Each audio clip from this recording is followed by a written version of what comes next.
Hello students, आज political science के chapter 5 women change the world में हम लोग कल पढ़े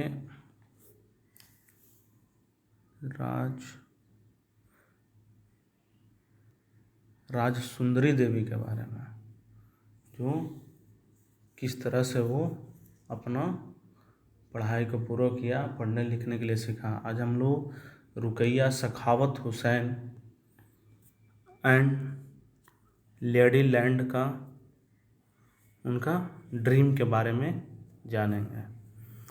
तो रुकैया सखावत हुसैन का जन्म 1880 में एक धनी परिवार में हुआ था, रिच फैमिली था उनका।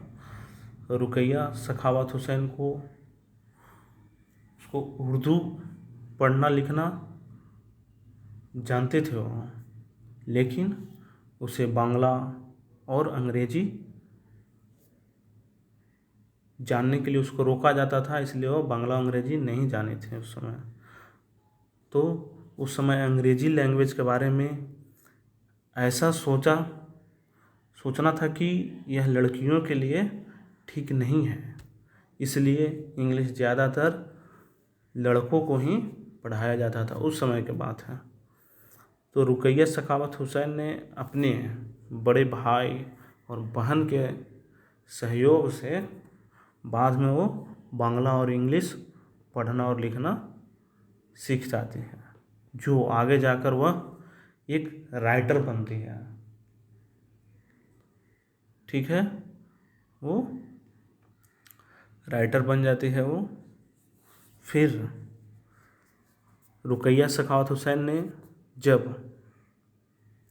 1905 में वह 25 वर्ष के थी, तो इंग्लिश लैंग्वेज के कौशल का अभ्यास करने के लिए उन्होंने एक सुल्ताना का ड्रीम यानी कि स्वप्न लिखा था।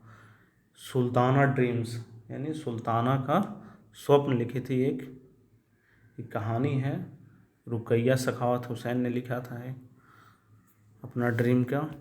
तो इस कहानी में सुल्ताना नाम की एक महिला की कल्पना किया गया है। ये सुल्ताना ड्रीम्स कहानी में कल्पना किया गया, जो लेडी लैंड नाम की एक जगह पर पहुंचती है। लेडी लैंड एक जगह है, वहाँ पर पहुंचती है। यह ऐसी जगह है जहाँ पर महिलाओं को पढ़ने के लिए या काम करने के लिए या फिर किसी चीज़ को आविष्कार या खोज करने के लिए वहाँ पर फ्रीडम रहता है, एकदम स्वतंत्र रहते हैं सबको। तो इस कहानी में महिलाएं जो है, जो बादलों से होने वाली वर्षा को रोकने के लिए उपाय खोजती है। कभी देखती है कि वो हवाई कार चला रहे हैं, और लेडी लैंड में पुरुषों की आक्रामक जो बंदूक होता है और युद्ध शस्त्र को भी महिलाओं ने अपने बौद्धिक शक्ति से, मैंने अपना माइंड से उसको हरा दिया है। ऐसा उस स्वप्न देखती है, ऐसा कहानी बनाया है उसने। और पुरुष एक अलग थलग स्थान से भेज दिए गए हैं। इस तरह से सुल्ताना स्वप्न देखती है। ये कहानी बनाया गया है सुल्ताना ड्रीम्स में।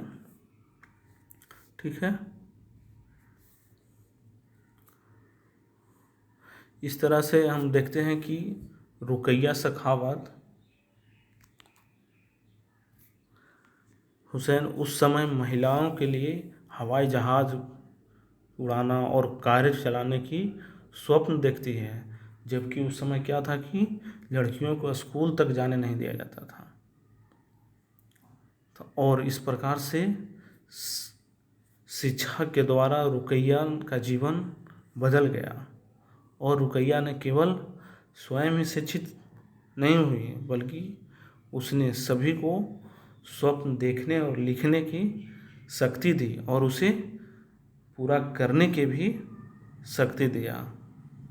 इस तरह से रुकैया हुसैन ने 1910 में कोलकाता में लड़कियों के लिए एक स्कूल खोला था, जो अभी भी है, ताकि उसमें सभी लड़कियां पढ़कर शिक्षित हो सके और आगे बढ़ सके। ठीक है, ओके।